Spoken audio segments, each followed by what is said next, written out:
Hi, my loves. Hi. I hope you guys are good and that you guys are having a good day. I hope you all are good and you all are having a good day and all is well with you. Right? The sun is out today. We have beautiful weather today, which is good. So I think the morning recordings are working better for me to record in the morning.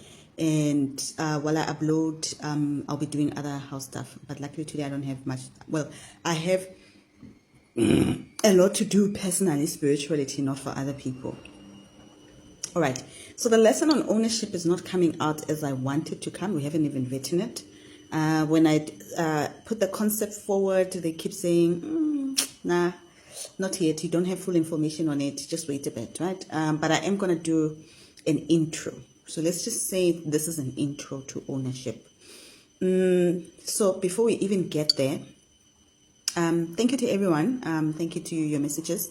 Thank you to your comments. I am getting better at ignoring certain comments because some of you, your comments, I'm like, wow, you clearly did not even listen to anything I said in the video. To those of you that keep asking me how you should consult, how you book a consultation, guys, just inbox me. Just inbox. You can inbox me and I'll tell you how you consult. If you want, there's a link on my page with info. There's a link there. Go to the link. There's a website. Go to the website. Go on the website and look for packages. You will see all the prices. So how you book a consultation with me? Number one, you can inbox me. Number two, you can send me an email. There's a link to my email there. Number three, you can go on the website and request to book on the website. Now, once you've done any of those things, I'll send you the price list or you'll see the price list or whatever. Once you're done with that, when you're ready to proceed, there are different payment methods that people proceed. Those overseas, you get a link and you do the payments. Those in South Africa, you are given instructions, banking details, right? Now, if you go on the comment and then you write your numbers and says, nah, I must call you because when you need my help, nah, I must take the time, me, out of my busy schedule, take the time to call you because when you need help. Wow. Now that you've put your numbers out there on the comment, right? Someone has your numbers. And someone will then call you and say, hi, this is Ausmaputi. This is my price list. And when you pay, I will never call you. I will never inbox you first. Some of you even send me emails and send your number and say, call me, I want to book a consultation. I will never do that. I do not have the time to be calling anyone to convince them to come and book a consultation with me. People who are ready to book a consultation with me will ask for the prices and will ask how they do that. They will come to me directly. So if you decide to go somewhere else, if you do decide to put your numbers, everyone sees them, and someone else, because there's so many scammers on the internet, and someone else sees them and then takes your numbers and pretends to be me, it's on you. Do not come crying to me. Now, also, let me also just say that let us be respectful. Yes, guys, I call you my loves and everything. But also, you must also remember that even when you come to the inbox, let's greet each other properly, right? Remember that I work with higher people. We still need to be respectful. I don't mind you calling me my love, but also remember that this is a spiritual work. I have people who have sent me. Let us also be respectful to each other. I do not, if this is the first time you're seeing me, please don't rush to my inbox asking me questions. Go through the videos. There's nothing that irritates me like someone who just watches one of my videos and is already in my inbox asking for price list and stuff. Do you know how many people come into my inbox asking for price list and 90% of those people never even respond or say thank you or say anything? Or even in my emails, they never even say anything, never respond, never say thank you, never say. So I keep responding to all these emails, all these inboxes, and people never come back. They never even acknowledge. So when let's be, take your time before you come into my inbox. The price list is there on my website. I'm not hiding anything. It's there on the website. Take your time. There's no rush. I'm not rushing for anyone to book a consultation with me. Okay, fine. Okie dokie. Some questions on the comments. I have no idea what you guys are talking about, and I'm not even going to answer them. I'm just going to pass them. Once you get to a point where you know how to clearly communicate, I will entertain you. All right. Now, moving along. ownership. And I'm sorry to those that have been following me for some time. I always have to do this intros where I say all these things because the page keeps growing. And because the page keeps growing, I am forced to say these things. Okay, ownership. There are different types of ownership, right? Let's start by going back to the video on Destiny Swap. In Destiny Swap, I told you that there's a star that sits in heaven. And if the star in heaven is vacant, the owner has not acquired it or done stuff on earth to be able to access their star, then it means that the star is vacant and it doesn't have an owner. It has an owner, but the owner is nowhere to be found. Just like a vacant house can sit and people can take ownership of it, even though they don't legally own it, but they can live in it because the owner is nowhere to be found. Now, and then my grandfather used to say, early back in the days, they would teach me one thing. They would always say to me, that which you own, okay, this is the concept where they would take the as above, as below, as above, as below, as below, as above, right?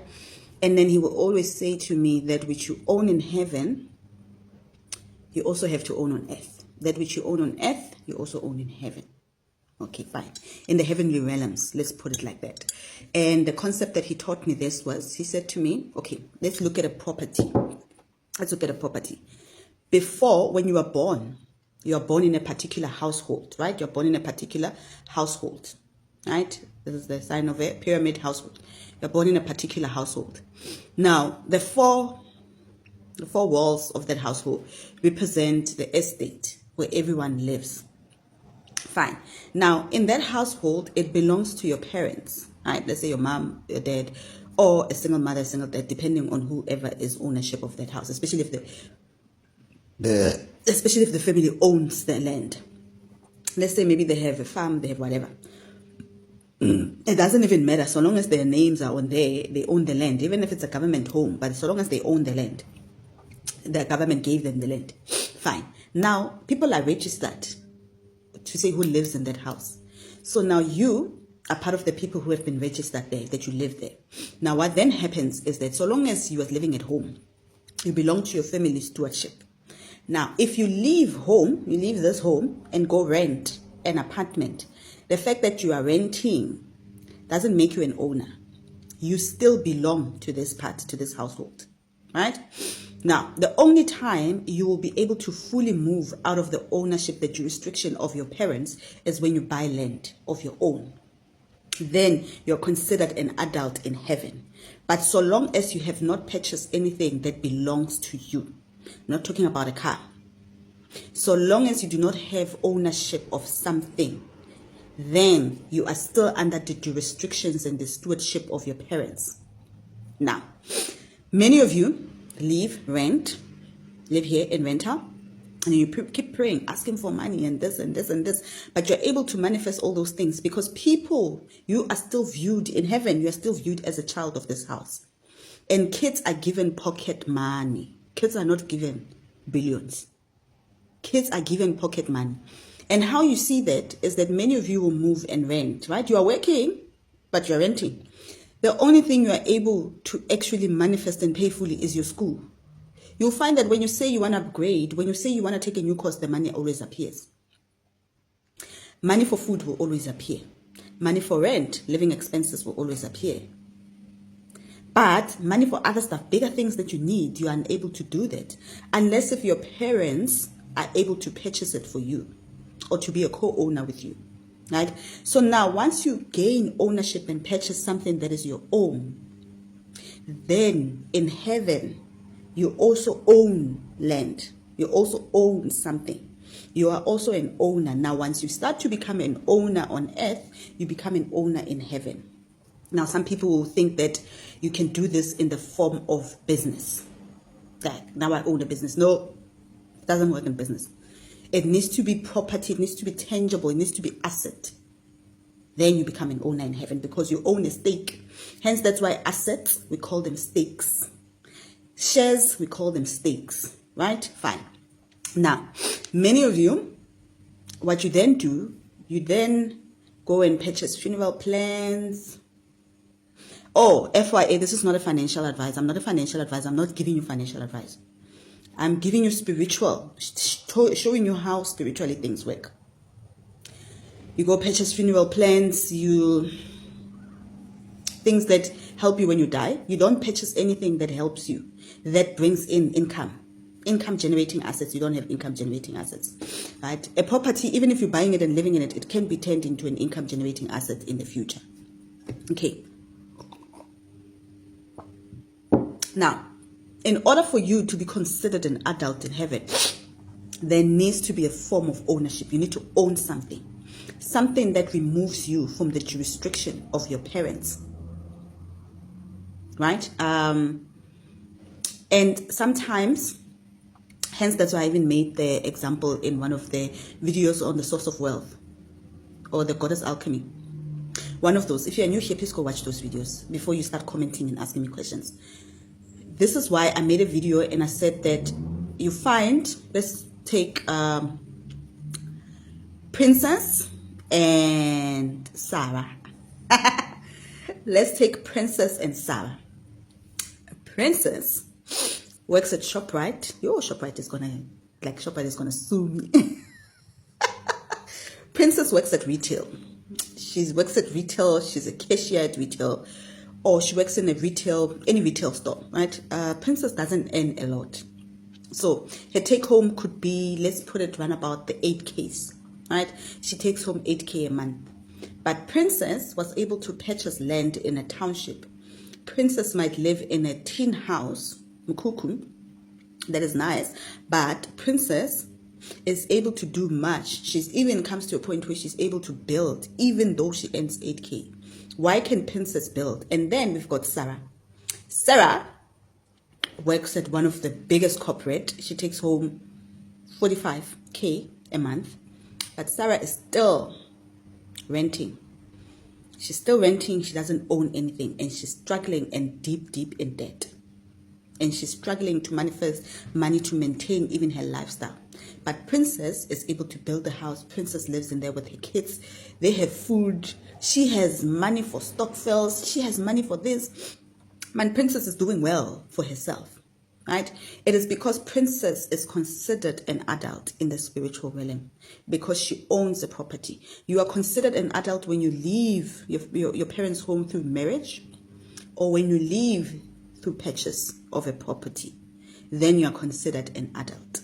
Whereas Sarah, even though she's earning a lot of money, she's still not considered an adult. And the day Sarah is able to purchase her own property, things change. Now, purchasing a property in terms of ownership, I'm not talking about a flat. Those are sectional properties. You don't own the land. You don't own the land. This is why white people, billionaires and whatever millionaires don't buy flats first. They buy a standalone home first, and then they build the flats and sell them to you, and then the flats make them money to continue living in their standalone homes.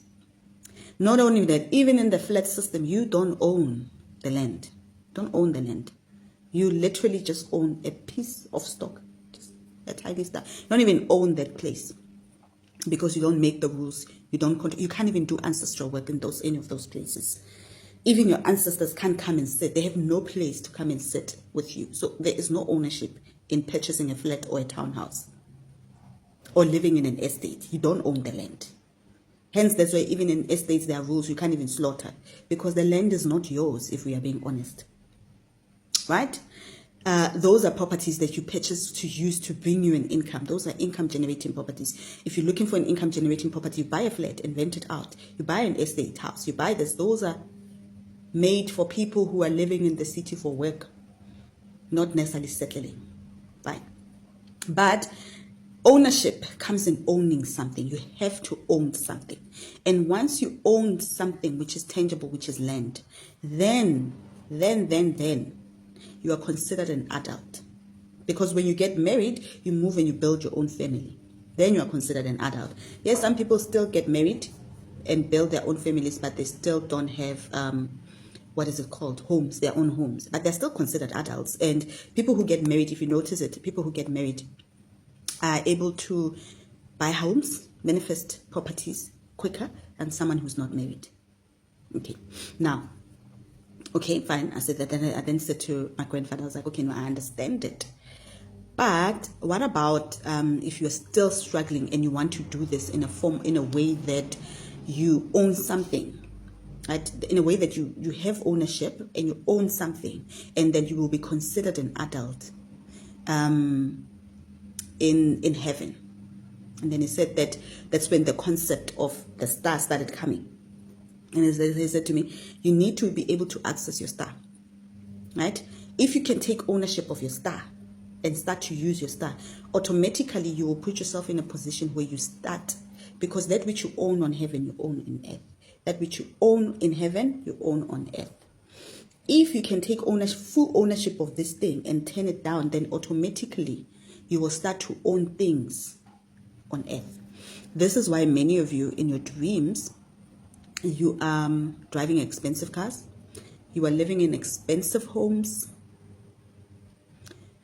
The life you are living in your dreams and the life you are living in the physical realms are not the same. Why? Because the star quality, where you are supposed to be living, is that star. If you can take ownership of that land, things will start to come and become one. And then it says that that's why I say that I always say it in all of my videos. The first step to wealth. This is not about money. This is about wealth. Wealth is much more than just cash. Hence, we call it generational wealth. Wealth is much more than that. Wealth is ownership. You will never build true wealth if you don't own anything. Hence, even when the banks, they come for you, they come first for the things that you own, and they take those first. Things of value, because anything you own has value. Right? So, many people, when they get money, they will rush. The lifestyle, the media and everything in the lifestyle is teaching you that when you get money, the first thing you do is you buy the Gucci's, the bags, the clothes, the cars. You're buying things that depreciate in value, things that are depreciable assets. You don't buy assets. Right? So then I said to my grandfather, I was like, okay, no. When I started working on my gifts, okay, fine. I'm working on bringing down my star so that it can be fully mine, right? So this will be an instant where if you see me in the spiritual realm and you visit me, I live in a different home. My home in the spiritual realm is like, whoa. I mean, it's like, how was it your house? How's my pootie? Oh, it was so beautiful. We're getting there. That's where we're working towards. Fine. Now, and then I said to him, I was like, okay, but I'm working on bringing down the star. Aren't there things that I could do? Right? Aren't there things that I could do that could be allowing me to get a little bit of ownership that will make me as an adult in the spiritual world, right? Because I'm still a child. I report everything to the ancestors. And then that's when we started building an investment portfolio. And he said to me, right now, the best you can do until you buy a property is do sectional properties, sectional renting, sectional what, but they need to be things that bring you an income, either dividends or something, right? Okay, fine. I started doing that. So I started looking at different, please don't ask me what I'm investing in and what I'm not a financial advisor. I will not tell you what I'm doing. Go talk to your financial advisor and they will guide you. Don't just take things we say on the internet as law. There are people who are financially, spiritually gifted. They have been gifted with spiritual gifts to know how to financially help people. I also have a financial advisor. Fine. And then I started looking at income generating assets and I was building a portfolio.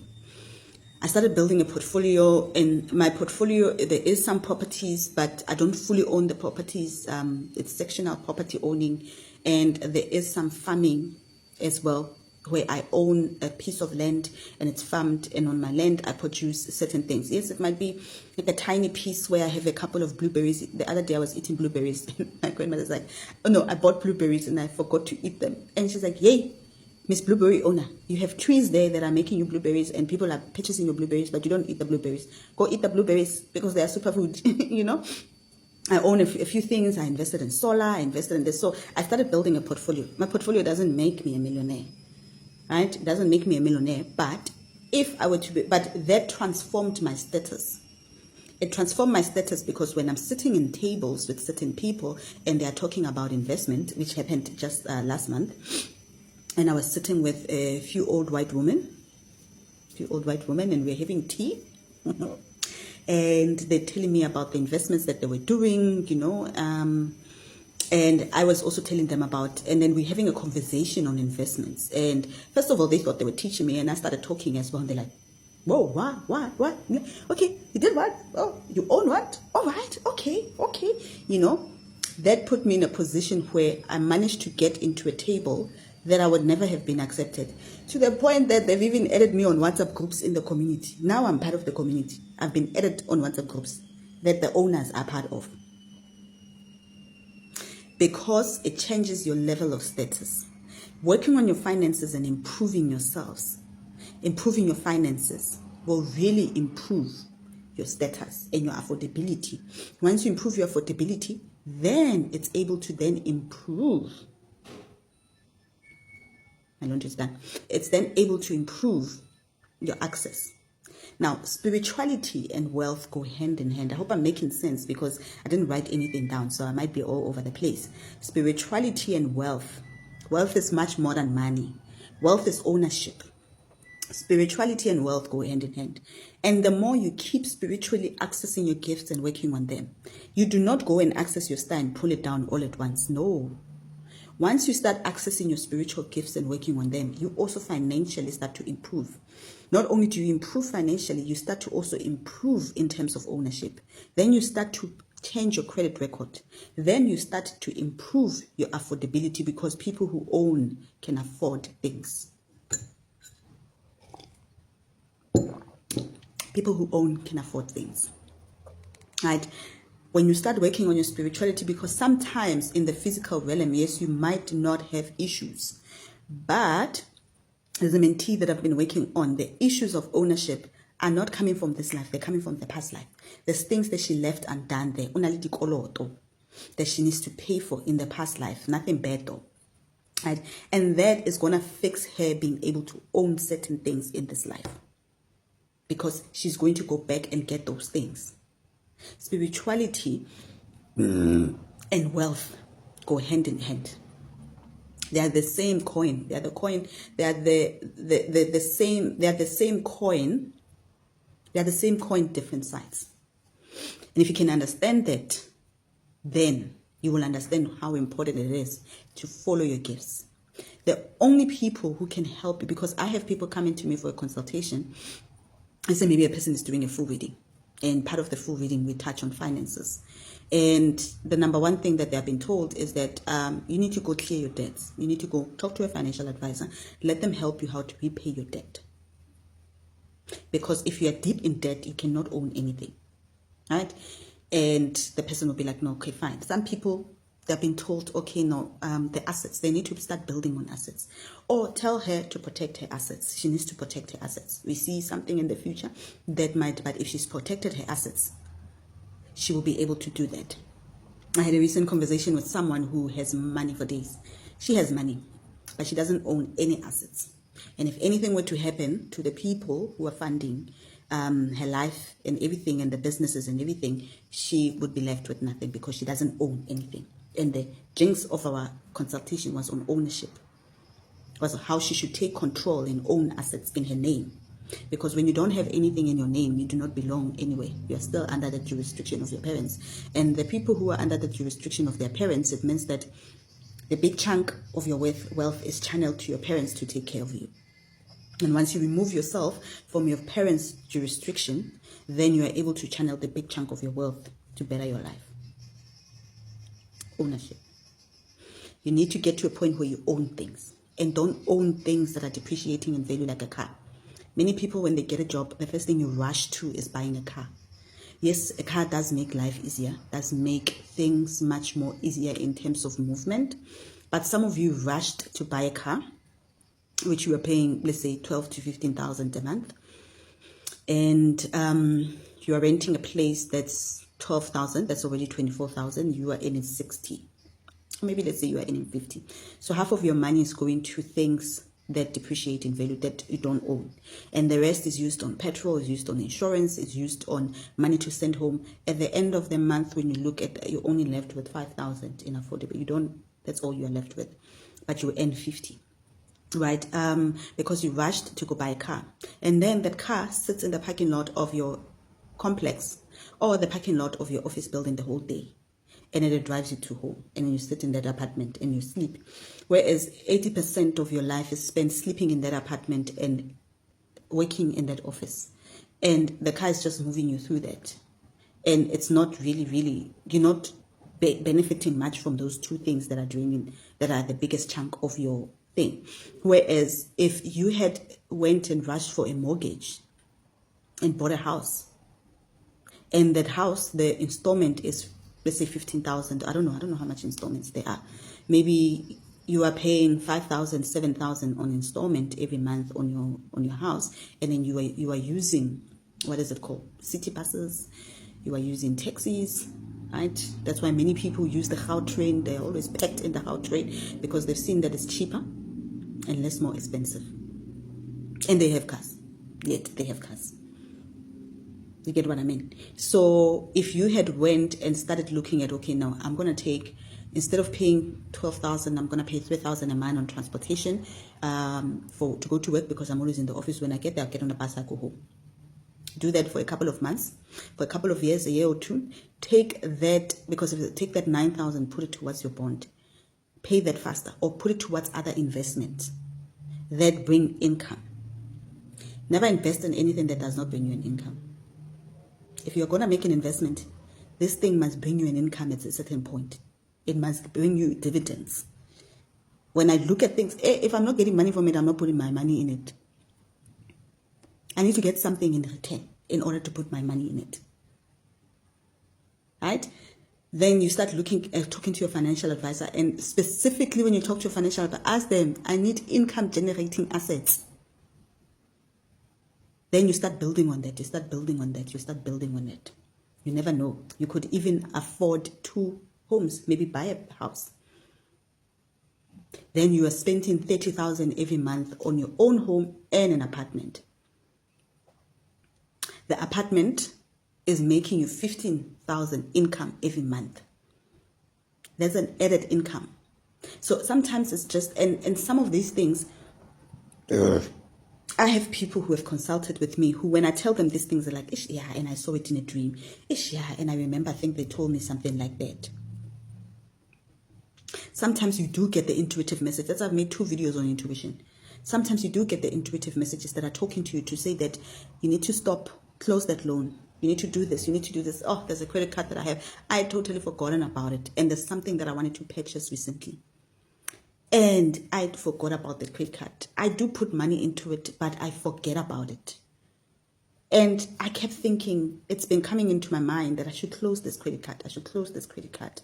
But I also feel like, no, I'm still using it for other, it's helpful in certain area. But because I forget about it, I don't forget to pay, but I forget about it and I max it. And it's such a tiny amount. And I couldn't purchase what I needed to purchase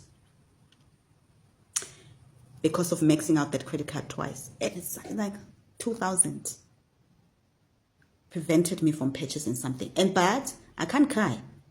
I won't cry because the ancestors have been telling me to close that credit card. It helped. It done its work. It did help me when I needed to be able to raise my credit score. But now it's no longer needed.